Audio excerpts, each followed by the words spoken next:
Andrew die hoeft natuurlijk verder geen introductie, eigenlijk behalve dan dat hij onder andere de eigenaar is van RISC-OS Developments. Vanochtend heb ik hem al even gepolst. Waar gaat hij het over hebben? Ja, nou, we hebben natuurlijk RISC-OS 5.3. Heel erg belangrijk, iedereen is vol enthousiast over. Maar Andrew wil het ook heel graag hebben over zijn TCP/IP stack. Ja. En de Iris browser. Dat zijn twee ontwikkelingen die zij in eigen huis ontwikkelen. En ja, verder al het leuks wat er verder bij komt kijken. En dat doet hij op zijn eigen Pinebook. Dus I imagine it is a Pinebook. It is a Pinebook, yes. It is a Pinebook. So, yeah. I will say to you, Andrew, give it away. Okay. En als je vertrekt, je bent geïnteresseerd nog in een editie van Archives, ze staan hier, dus dan kan je ze meenemen en op is op. Ik ga de deur dicht doen. Good morning, everybody. I will talk in English because last year I asked if you needed translation and everybody said it was okay in English. So, well, thank you for coming to hear me speak. I'm going to talk mostly about RISC-OS developments with the new TCP/IP stack, Wi-Fi, the Iris browser, and Pinboard 2. And then I will also tell you a little about the new RComp computers and software at the end. Okay, so this year has been a very busy year for RISC-OS developments because we have been focusing on delivering Wi-Fi for lots of RISC-OS computers. So all the Raspberry Pi computers, 3, 4, 400, 0, 0W, for Wi-Fi. Also the Pinebook Pro and the IMX6 Wonderboard machines and the RK3399 boards, such as the Rocky Raid, the ROC Pi, the Orange Pi 800, many machines with Wi-Fi. The RISC-OS developments TCP/IP will work on all of those systems if they have the Wi-Fi chip. I'm demonstrating on the Pinebook Pro because it's easier to carry.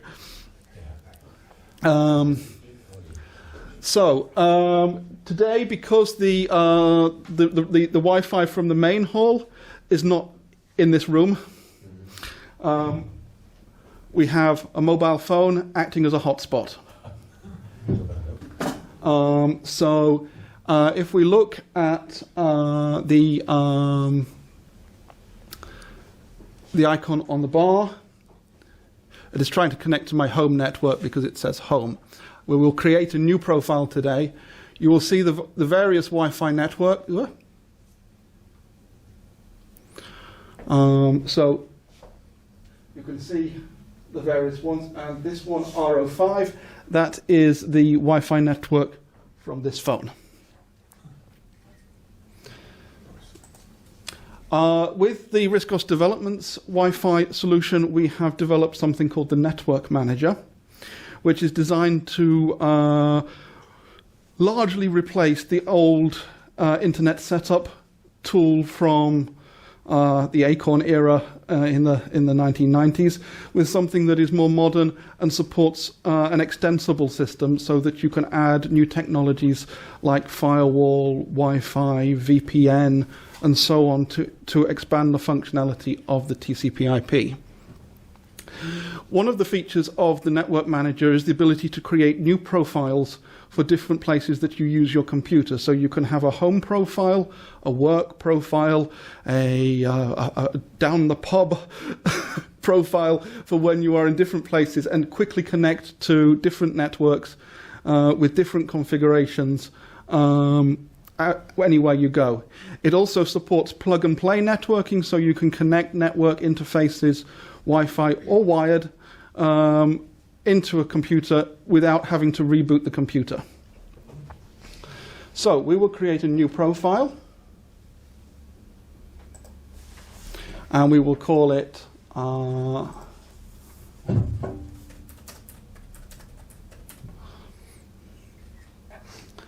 and we will use the Wi-Fi, and we will add a network,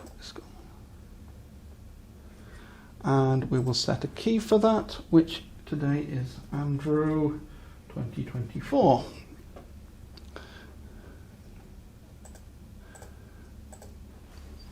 OK. And then we will save those changes. And then if we select that profile, Big Ben Club, activate profile.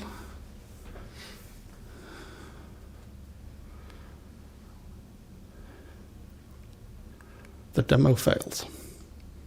OK. That should have automatically connected to the Wi-Fi.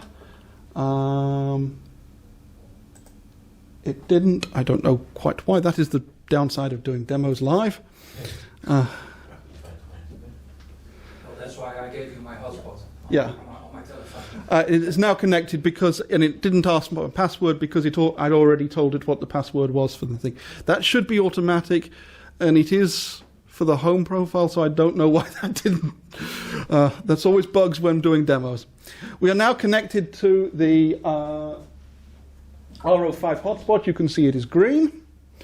And if I load the Iris browser,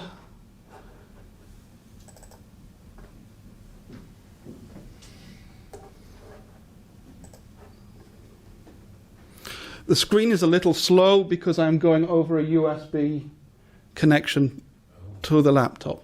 So the whole screen is going over a USB link, so it is a little slower when I move things around. But now, if we go to a Riscos website,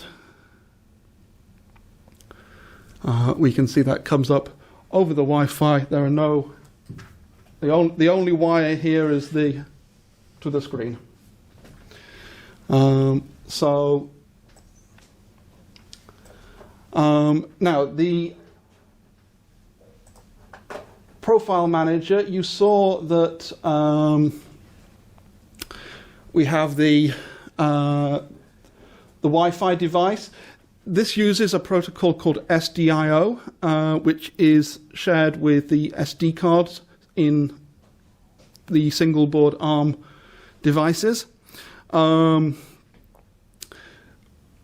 Developments developed the SDIO in partnership with Riscos Open Limited about 18 months ago. So it's finally now being used for the Wi-Fi system. And all the modern ARM boards use the SDIO system for their Wi-Fi chips. So it was very important to get that work done in the past. You see the different settings. If you plug in a USB Ethernet, it would appear on the list down. As new interfaces appear, they appear in the list on the fly, and they can be configured and set up without having to reboot the machine. You can see here we have a firewall system. We can add blocking rules because we think if you're going to do Wi-Fi, you need to be secure. Because if you are in McDonald's, you do not want everybody in McDonald's seeing your computer on the network. So you need firewall security. So you can have it apply to all the interfaces or just to the specific interface. You can specify interfaces, services, and there are pop-up menus to, if you add a service.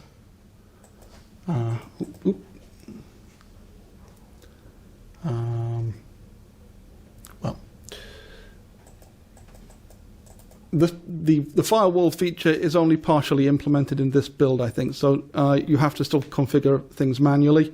When I last demonstrated, it did have a little pop-up menu of the services and protocols so that you could just pick them from the menu. I don't see that in this build, so this is the problem. Things change with each version. You can download this all of the software from the RISC-OS development site right now, and we are updating with new betas of the Network Manager as we produce them. Can you cloak your device? When you enable the firewall, you can block all outside activities. So, yeah, but I mean, can you make it so that it isn't seen by others? Yeah, that's what the firewall will do. Yeah, that's okay. But then they still know that you're there. No, because you won't be on the. Okay. Yeah. Okay. Unless you advertise yourself as being there. Okay. they won't see that you're there. The only sign that you would see is the on the router. When you connect via Wi-Fi, the router would see that the computer is connected via Wi-Fi. You can't really stop that, but you can stop everything else. Okay. This is because the version of the TCP/IP stack that we released since Christmas has had packet filtering added. So not only can you use things like the firewall, but you also have support for wire salmon, which allows you to monitor packets going in and out of the computer's network interface, which makes it easier to debug and develop networking applications on RISC-OS. So now we've got Wi-Fi, and you said secure in the bar is very important. Yeah. So next question is a VPN. The system is designed with VPN in mind, and that is why it's extendable in Network Manager. The idea is that we will add VPNs as additional network interfaces down the left-hand side, and that they will be configurable in the Network Manager. This is similar to how it's done on the Apple Mac, I believe. So that is not yet. We want to finish the work on there's a little more work to do on the Wi-Fi and the firewall, and then VPN is the next project, I think, after that. Yeah. We think that, the next version that you will see will allow you to, and we have this in testing at the moment, you will be able to, in iNet setup, when you configure the networking on RISC-OS, you will be able to choose whether you configure it through iNet setup or entirely through Network Manager, so that you can have Network Manager will then start up at startup, and then that will run all of the networking in your computer, like iNet setup does. But the Network Manager is designed as a module system, so it can run both outside the desktop and inside the desktop. So even when you're single tasking and doing things in BASIC, it will still connect to Wi-Fi networks or support plug-and-play connection of devices, because it all runs on interrupts independent of the RISC-OS desktop. So it's designed to be extremely flexible, and it can even run from it's designed to run from ROM as well, so it can be baked into a ROM and completely run, so that you can have complete wired and Wi-Fi networking entirely within the RISC-OS ROM without the requirements for loading things from disk if required. Okay, so as you can see, that is working. We also have the latest version of the Iris web browser. This is available if you haven't already got the Iris web browser from us. It is free today at the show, so if you just come to the stand, we have slips of paper. You can take away a free copy of Iris, so there is no excuse for anybody not to have the Iris browser. If you feel you can donate to support the work that we do, it is appreciated, and we would like that, but the browser is free for everybody at the show. So please spread the word. Free Iris. Do not go away without a free Iris. Our goal is to release it officially this year, but to get to that point, there is still some more heavy development time, what we call crunch, to finally complete what we want for a sort of official release version for everybody.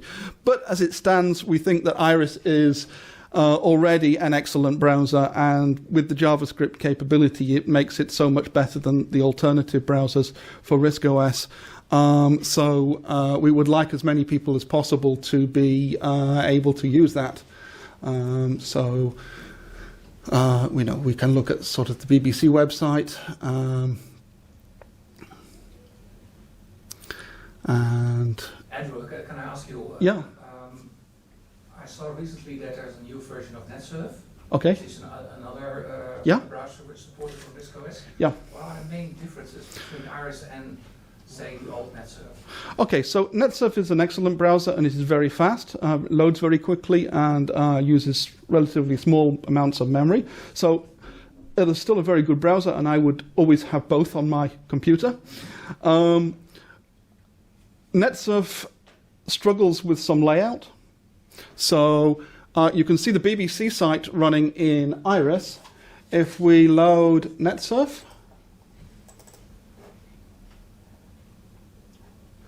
and we go to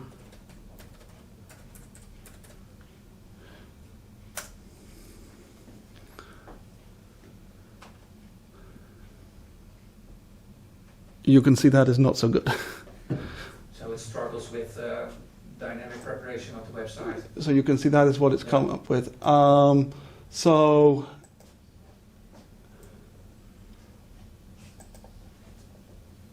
it is trying, but it is not as good as what we can do with Iris. It has. I have to be careful. I say it doesn't do JavaScript. As far as most people are concerned, it doesn't do JavaScript. It does technically have a NetSurf does technically have a JavaScript interpreter in it, but they haven't linked it to any of the user interface elements, so you can't see it working. So it will, in NetSurf, it will attempt to execute the code, but you can't interact with it. In Iris, it's a complete JavaScript implementation. So, you can see, things pop up and do what they're supposed to do. And most important, you can do banking with it. Yes. Okay. So. If you want to. If you want to, of course. So. Over Wi-Fi That is why we support the modern WPA2s and encryption systems. Yes, I should have said that the Wi-Fi implementation in RISC OS does support the modern encryption schemes. I think we don't support the oldest one, but the oldest one you shouldn't be using because it's very, very insecure. But it will work with all the sort of current encryption technologies that are available on routers that you can buy.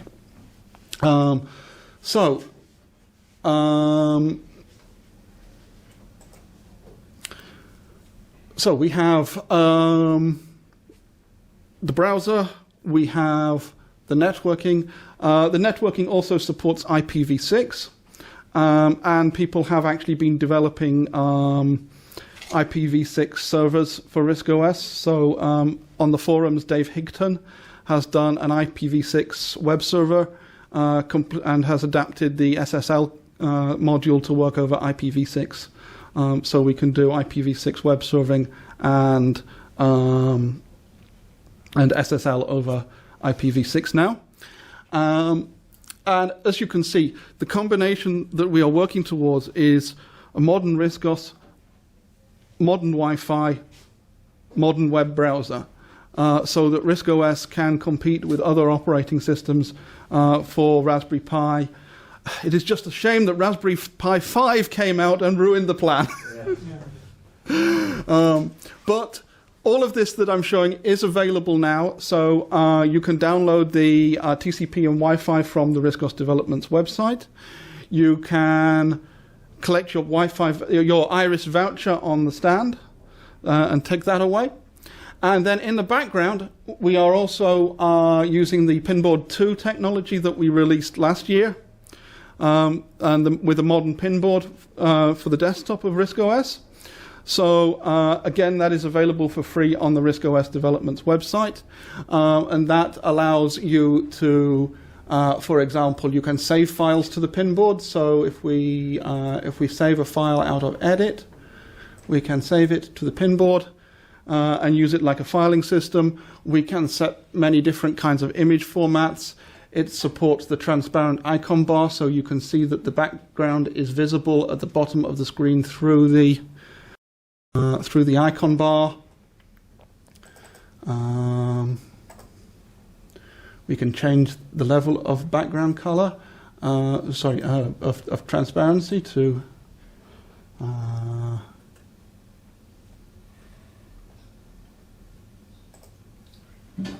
you can see more of the background through the icon bar. I like it a little higher. I think it works better at sort of, let's say,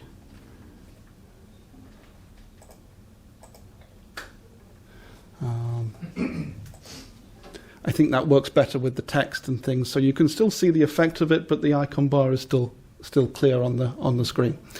The Pinebook Pro logo is actually a draw file that we have pinned to the pin board. So you can overlay draw files on top of the pin board so that you can put logos and things onto the to the desktop. And yeah, so all of those technologies available now. In development, we have something called CacheFS, which is designed to speed up disk access on RISC OS. This is primarily with the browser in mind, to speed the browser up, but it causes anything that gets read from the disk to be stored in memory, so that when programs refer to the same things more than once, it can read it from memory rather than having to load it from disk every time. That's very important for Raspberry Pi because the disks in the Raspberry Pi are very slow. So if you can store the information in memory instead of on the disk, much faster. I do not know if I have a development version. I have, as you can see, I have many zips and many things on my Pinebook because. Andrew, yeah. We've got about 10 minutes left, so if okay. you want to switch to ARCOM, okay. be aware that you only have. That is very good help. Thank you. Okay, so I will not demonstrate CacheFS. If you're interested in CacheFS, come to the stand. Okay. So ARCOM. I will focus on the computers that we have developed for ARCOM. You can see that I'm running on a Pinebook Pro. We now have the Pinebook Pro with Wi-Fi, obviously, and also with NVMe, which is high-speed storage for RISC OS. So this is important for all of our new machines. You have SD card is very slow. You have eMMC, which is faster than SD card, but still, it's okay. You have SATA, which is for ordinary SSDs, better, ARMX6 titanium. And then you have NVMe, which is the fastest storage that you can currently get. If you buy a modern PC, it will have NVMe storage in. All of our new computers use NVMe storage. Pinebook Pro can also have NVMe storage. I have, in this machine, NVMe storage, so if I run the... that is not supposed to do that. Okay, I may have taken the NVMe out of this demo machine. That is... This is a Bill Gates moment. This is a Bill Gates moment. It does work. It does work, I promise. I keep having to remove it because we sell the adapters very quickly and I have to import them from the Far East. And sometimes I forget to replace them in my machine, and I think I have done that this time. So I have not put the NVMe in my Pinebook by the looks of things. So that is an oops. I do have one with me that I know has it because I built it this week. So if you want to see NVMe on the Pinebook, come to the stand and I will get the machine out with the NVMe in. But you can have NVMe in the Pinebook Pro. And we also have a range of new desktop machines to replace the ARMX6 systems that a lot of users used. And these we do a range of different case designs for these, depending on what components you want. This is the one of the smaller ones, the cheaper ones. So with this, you have you can see the connectors on the back. We have multiple network ports, USBs. And the board is an ITX format board, so that it can be used in many cases. And we use the compute module 4 for this system with the PCI Express for NVMe storage. So that allows for high-speed processor, high-speed networking, high-speed storage, and 4K at 60 Hertz video as well. So high-resolution graphics, high performance, high-speed networking, Wi-Fi on a modern machine. So that is designed to be the replacement for our mainstream RISC OS computers. This is very important because we are now reaching the pinnacle of what is possible with 32-bit ARM processors. So next generation systems are tending to be 64-bit only, and RISC OS does not have 64 bits. So that is the next challenge for RISC OS developments. But for now, we think that most people will want to run their existing software. So 32-bit is still the most important, and we are reaching, I think, the pinnacle of what is possible with 32-bit ARM processors.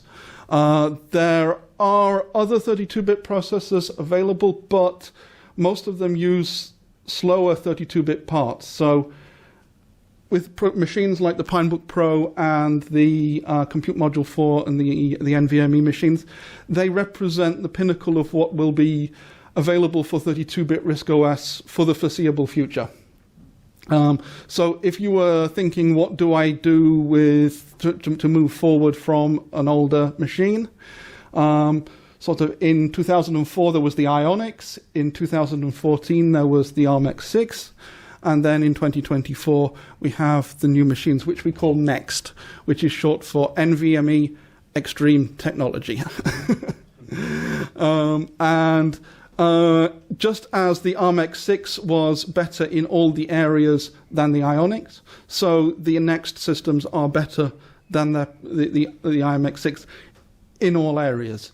So we have tried to deliver computers that are at least twice the performance each time in the generations. In some cases, it's more like 4, 5, 6 times, 7 times faster. So Iris running on a Next system, it loads in 2 to 3 seconds. It runs sort of probably 3 to 4 times faster than an ARMX6, possibly even more than that. It is very noticeable, the difference between ARMX6 and a Next for running Iris. In other programs, less so, but something like Messenger, which does a lot of disk-based activity, you would see the speed of the NVMe storage in a program like that. That is our next generation systems. Finally, we have some new software applications.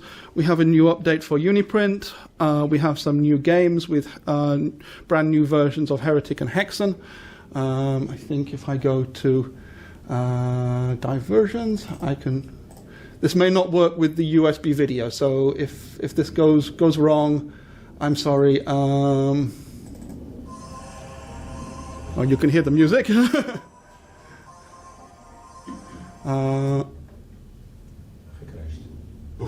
It may come back. I think it's starting now. No, I think I killed it. It really was a heretic. Yeah. Yeah. So that is a good place to end. Yeah. The USB video is good for doing the desktop, not so good for playing games on.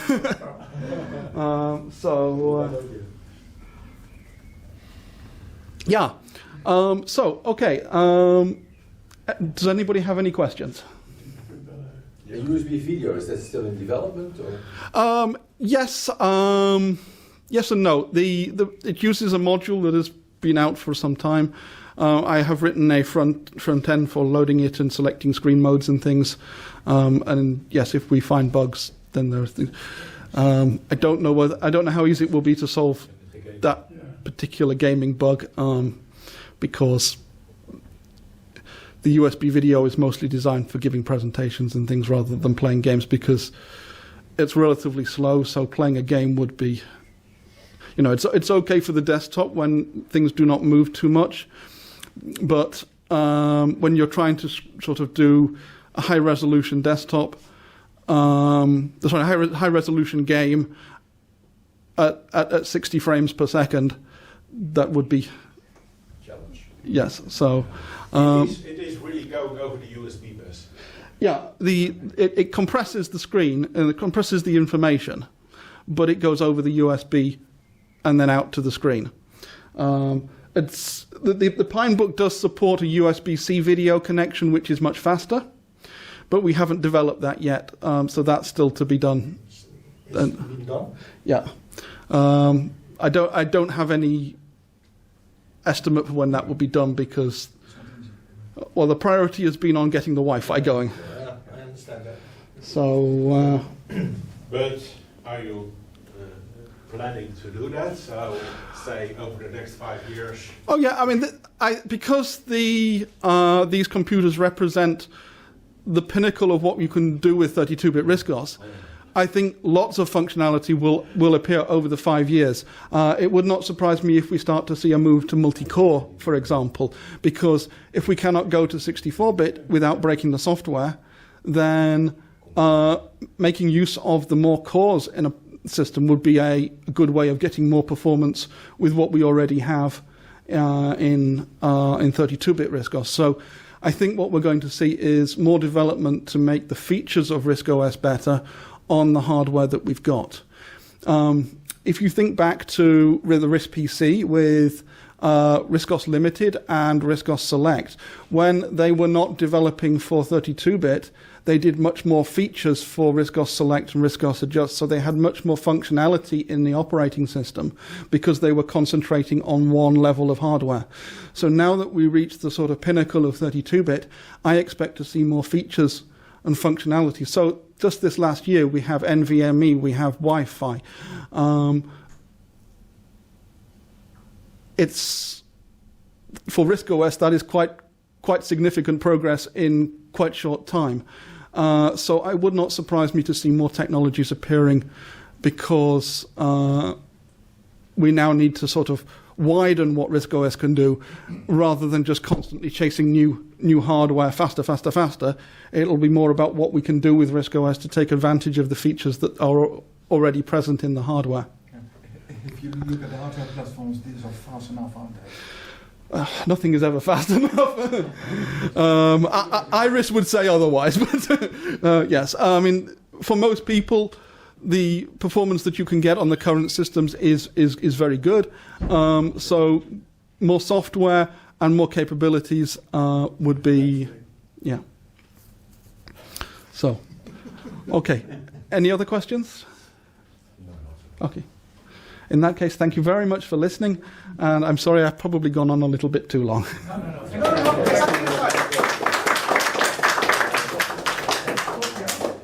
And if you are interested in Heretic and Hexen, those will also be on the stand.